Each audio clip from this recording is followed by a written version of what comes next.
Welcome to my channel maths with Pooja. आज CET group C के लिए 57 नंबर के ग्रुप का एग्ज़ाम हुआ है 7 अगस्त 2023 को, और इस पेपर का मैथ्स का सॉल्यूशन मैं करवाने जा रही हूँ।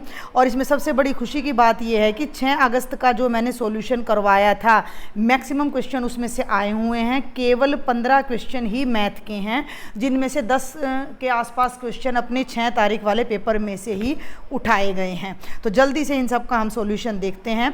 पहला प्रश्न जो है मैथ्स का वो क्या है, यदि क्रय मूल्य विक्रय मूल्य का 96% है, cost price is 96% of selling price, then what is the profit. तो हम सेलिंग प्राइस को मान लेते हैं 100 रुपये है, तो जो कॉस्ट प्राइस है वो 100 का 96% है। तो भाई प्रतिशत हटाने के लिए क्या करोगे, नीचे 100 लगा दोगे तो कॉस्ट प्राइस 96 हो जाएगा। अब 96 में खरीदी और 100 में चीज़ बेच दी तो कितने का लाभ हो गया, 4 रुपये का लाभ हो गया। अब हमें लाभ प्रतिशत निकालना है, तो वो हो जाएगा लाभ बटे क्रय मूल्य गुणा में 100।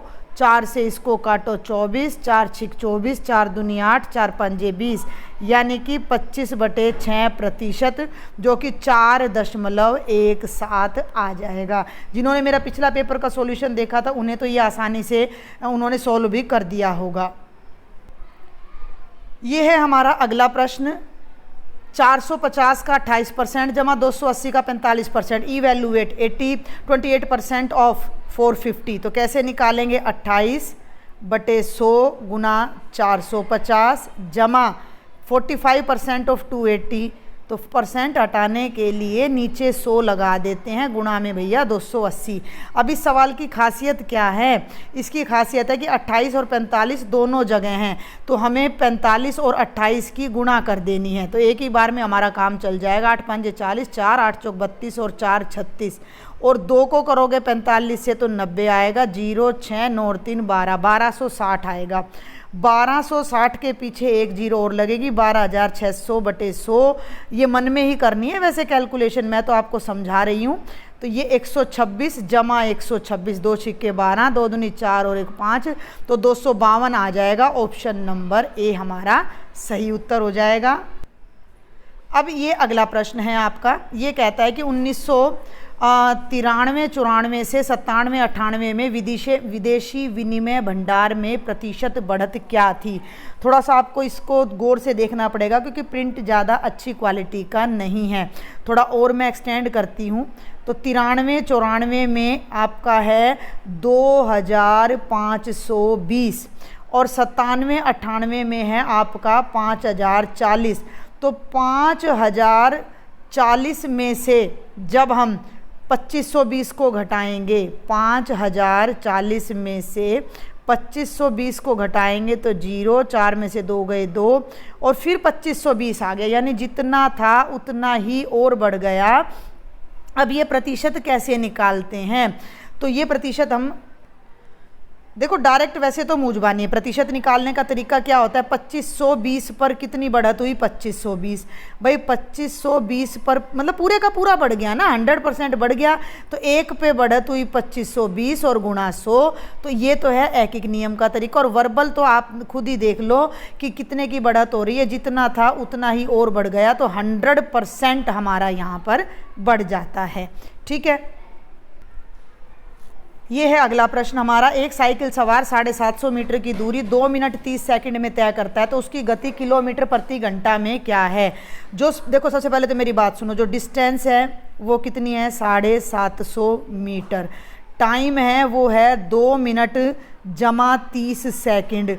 2 मिनट में हो जाएंगे 120 सेकंड, तो 120 जमा 30, टाइम हो गया 150 सेकंड। इनको नोट कर लो, डिस्टेंस 750 मीटर और टाइम 150 सेकंड। अब हमारी जो स्पीड होती है वो क्या होती है, डिस्टेंस अपॉन टाइम। डिस्टेंस कितनी है 750, टाइम कितना है 150, 15 पंजे 75, तो हमारी स्पीड आ गई 5 मीटर प्रति सेकंड। पिछले वीडियो में भी बताया था, मीटर प्रति सेकंड को किलोमीटर प्रति घंटा में बदलना हो तो 18/5 से गुणा कर दो, तो स्पीड आ जाएगी 18 किलोमीटर प्रति घंटा। सुन रहे हो मेरी बात, 18 किलोमीटर प्रति घंटा। तो ये हमारा आंसर आ जाएगा। ये है अगला प्रश्न, और ये वो पहला प्रश्न है जो पिछले सेट में नहीं था। बाकी के सभी प्रश्न पिछले सेट में आ चुके थे। ये कहता है A/B 5/9 है, B/C 4/7 है, तो तीनों ज्ञात करो। बहुत ही आसान प्रश्न है, जिसका पेपर है उसने कर भी रखा है। 5/9 और B/C, इसको मैं अलग कलर से लेती हूँ, ये है 4/7। जब भी इस तरह का सवाल आए और आपको इकट्ठा अनुपात निकालना हो तो 5 चौके 20, 9 चौक 36 और 9 साते 63, तो 20, 36, 63 ये हमारा राइट आंसर आ जाएगा। अगला और भी आसान है। A, B और C ने रुपये 1,20,000, 1,35,000, 1,50,000 लगा निवेश करते हुए कारोबार शुरू किया। वार्षिक लाभ 56,700 के एक वार्षिक लाभ से प्रत्येक का अंश ज्ञात करो। कुछ भी नहीं करना, 1,20,000, 1,00,000। वैसे देखो इसमें ऑप्शन आपका ये आएगा मेरे हिसाब से कोई नहीं, क्योंकि इसने कहा है कि 56,700 के लाभ में प्रत्येक का अंश ज्ञात करो। तो इस तरह के सवाल कैसे करते हैं कि जितने की पूंजी लगाई जाती है उसी अनुपात में लाभ भी बांट दिया जाता है। तो सुनो ध्यान से, 3 3 0 तो ये कट गई, 15 8 120, 15 निम्मा 135 और 15 दाएँ 150, तो 8, 9 और 10 के अनुपात में लाभ बटेगा। अब मेरी बात को ध्यान से सुनना, जो लाभ है वो 56,700 रुपये है और अनुपात है 8, 9 और 10 का।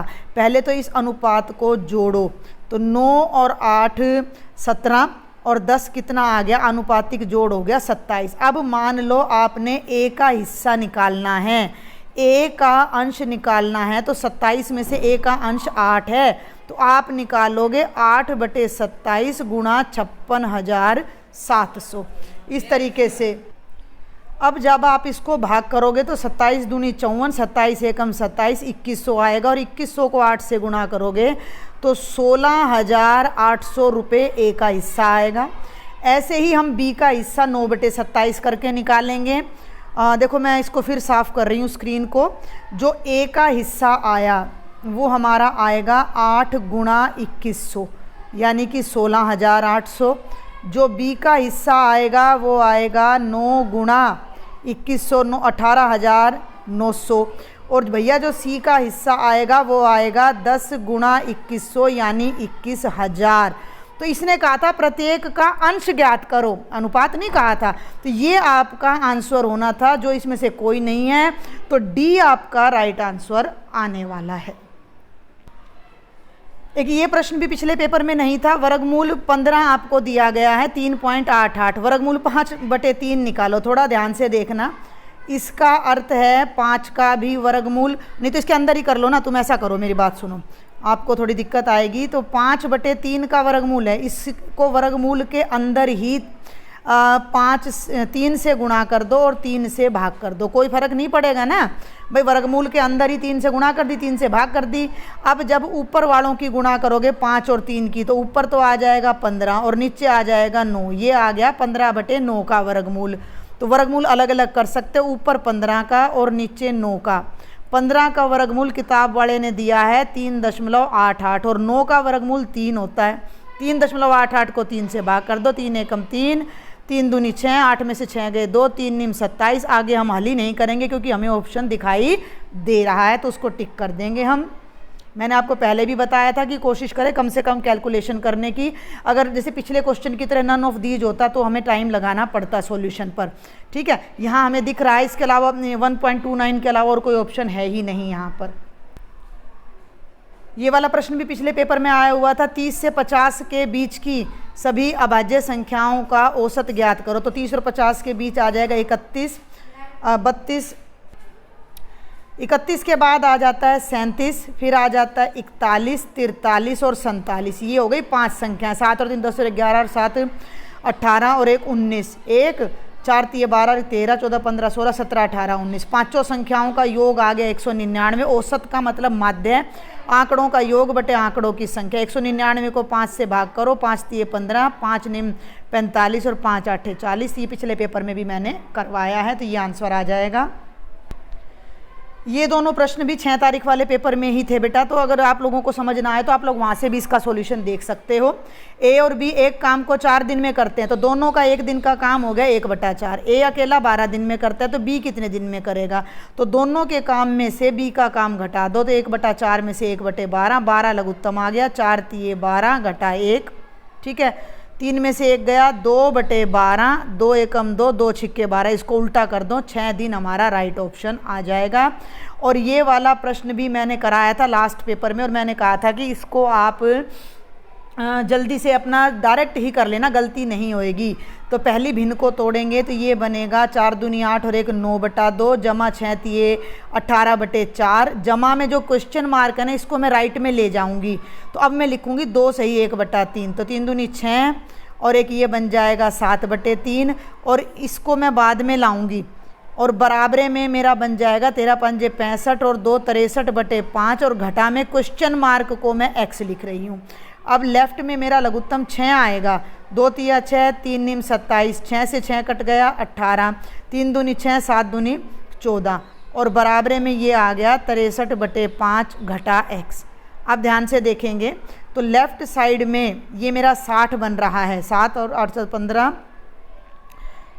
60 नहीं बन रहा है, हाँ 60 ही बनेगा, ये मैंने गलत कर दिया ना, यहाँ 19/6 आएगा, क्योंकि लास्ट क्वेश्चन में मैंने इसको कराया था ना, तो ये लास्ट पेपर में, तो 60/6 और बराबरे में 63/5 घटा का x। 60 को 6 से करोगे 10 आएगा, 63/5 को लेफ्ट में ले आओ तो घट जाएगा। और या फिर ऐसा करो, 1 मिनट भाई, ऐसा करो कि x को तो इधर ले आओ और 63/5 राइट में है, 10 को भी राइट में ले जाओ। और अब जब 5 लघुत्तम लोगे तो 63 घटा 5 दाई 50, 63 में से 50 गए, आपका उत्तर आ जाएगा। मैं अलग कलर ले रही हूँ ताकि दिख जाए, ये आएगा 13/5, और 13/5 को सही बटे में बदलोगे तो 5 ये नहीं आएगा, 5 तिये, हाँ जी 13/5 का मतलब होता है 2 सही 3/5, यानी इनमें से कोई भी उत्तर आपका ठीक नहीं है। पिछले पेपर में भी शायद मैंने इसको रॉन्ग बता दिया है, तो आपका जो ऑप्शन आएगा वो ये आएगा, डी ऑप्शन, इनमें से कोई भी नहीं। अगला प्रश्न है, ये भी नया प्रश्न है, 2 अंकों की उन संख्याओं का योग ज्ञात करो जो 3 से भाग हो रही है, और ये संख्याएं गलत दे रखी हैं, सुन लो। 12 के बाद ये 15 आना था 3 के पाड़े में, और 18 और 99 तक का जोड़ आपने निकालना है।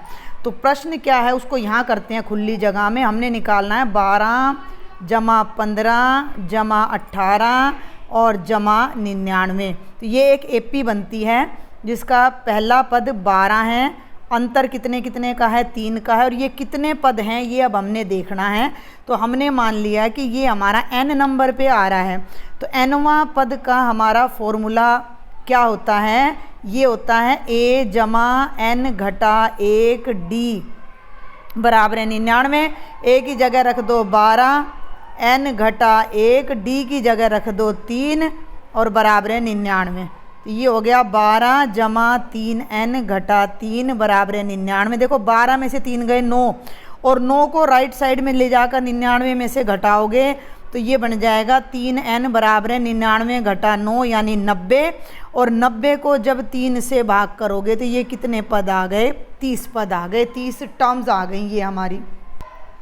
अब ये 30 टर्म्स आ गई तो इनका हमने क्या निकालना है, जोड़ निकालना है। तो हमारा फॉर्मूला होता है 30 n पदों के जोड़ का, तो उसको अब मैं डायरेक्ट यूज करूँगी, वो होता है 30/2, ठीक है। बल्कि मैं लिख ही देती हूँ एक बार, आप इसको ध्यान रखिएगा, एक बार पूरा स्क्रीन साफ कर लेते हैं। SN का हमारा फॉर्मूला होता है भाई n/2 2a plus n-1 into D. तो ये कितने पद हैं अभी गिने ना हमने, 30 हैं, अभी हिसाब लगाया तो 30/2 2a यानी a कितना था, अभी मैंने लिखा था 12, तो ये हो गया 12 दूनी 24, और n-1 का मतलब 30 में से 1 गया 29, और d का मतलब 3। इसको हल कर दो तो ये तो आ गया 15, बाहर तो आ जाएगा 15, अंदर आ जाएगा 24 जमा 87, बाहर आ जाएगा 15, 7 और 4 11, 8 और 2 10 और 1 11। तो 15 एकम 15, 15 एकम 15 और 1 16 और 15 एकम 15 और 1 16, तो जोड़ हमारा आ जाएगा 1665। अब आप अपने ऑप्शंस में चेक कर लीजिए कि क्या ये ऑप्शन अवेलेबल है। बिल्कुल है, तो यही हमारा आंसर हो जाएगा। अगले प्रश्न पर आ जाते हैं। एक कर्मचारी टैक्सी से यात्रा करने पर प्रति किलोमीटर 15 रुपये और कार से यात्रा करने पर प्रति किलोमीटर 5 रुपये का दावा कर सकता है। एक सप्ताह में 80 किलोमीटर की यात्रा करने के लिए 500 रुपये का दावा किया, तो टैक्सी द्वारा उसने कितनी यात्रा की। हम इसे थोड़ा बीजगणित की सहायता से करेंगे। मान लिया कि उसने टैक्सी से यात्रा करी x किलोमीटर, पूरी यात्रा 80 की है, तो कार से कितनी यात्रा करी, 80 घटा x। अब टैक्सी से जो किराया लग रहा है वो 15 रुपये लग रहा है, तो किराया 15 से गुणा करके कितना हो जाएगा, 15x। और कार से जो किराया ले रहा है वो केवल 5 रुपये का ले रहा है, तो वो कितना हो जाएगा, गुणा 5। तो इसको हल करो तो ये हो जाएगा 400 घटा 5x। सुन रहे हो मेरी बात, ये कार वाला किराया है 400 घटा 5x, ये टैक्सी वाला किराया है 15x और कुल किराया 500 मांग रहा है वो। इसका मतलब इन दोनों का जोड़ कितना हो जाएगा, 500 हो जाएगा। इसको आप नोट कर लीजिए, एक बार फिर से समझ लीजिए कि माना टैक्सी से गया x किलोमीटर, 1 किलोमीटर का किराया 15 है, तो x किलोमीटर का 15x, 80 जा रहा था तो 80 माइनस x गया कार से, 5 के हिसाब से ये किराया, दोनों किराए का जोड़ कितना हो जाएगा, 500 रुपये।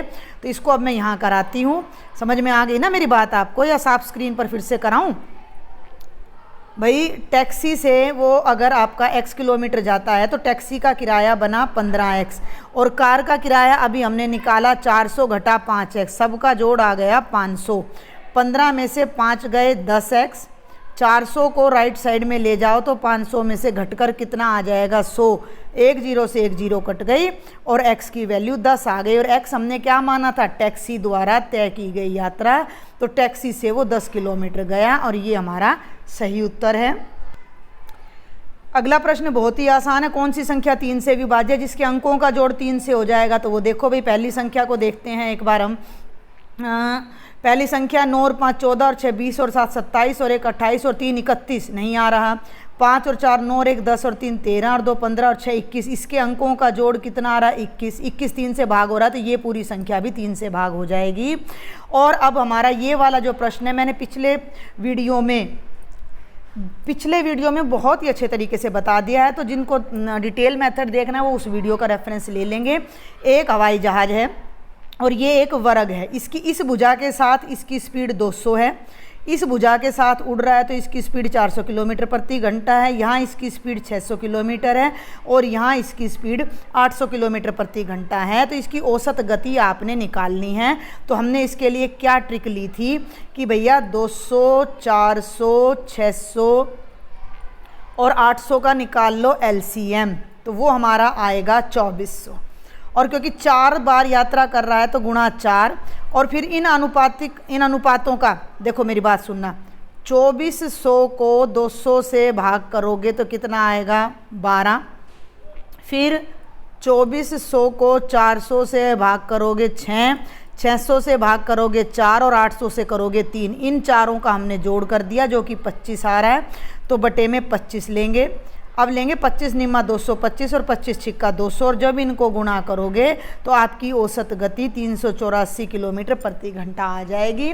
डिटेल्ड मेथड के लिए 6 अगस्त वाले लेक्चर का सॉल्यूशन आप पेपर का सॉल्यूशन देख सकते हो, लिंक मैं दे दूंगी डिस्क्रिप्शन बॉक्स में। आगे बढ़ते हैं और ये हमारा लास्ट क्वेश्चन है, ये भी 6 डेट वाला जो अपना पेपर था उसमें आया हुआ था कि 800 रुपये की एक राशि 3 वर्ष में साधारण ब्याज की दर पर 920 रुपये हो जाती है। यदि ब्याज 3% बढ़े तो राशि कितनी होगी, यानी ब्याज बढ़ने के बाद। तो इसको हम डायरेक्ट करेंगे कि भाई 800 रुपये थे 3 साल और जितना ब्याज बढ़ रहा है वही ले लो, गुणा में 3 और बटे में 100। 8 या 24, 24 3 72, यानी ब्याज हमारा 72 रुपये बढ़ जाएगा। अब आ जाओ पुराने ब्याज पर। ठीक है। पुराना ब्याज निकालने के लिए, पुराना ब्याज कितना है, ये है 920, जो मैं ब्लैक सर्कल में ले रही हूँ। पुराना ब्याज है 920।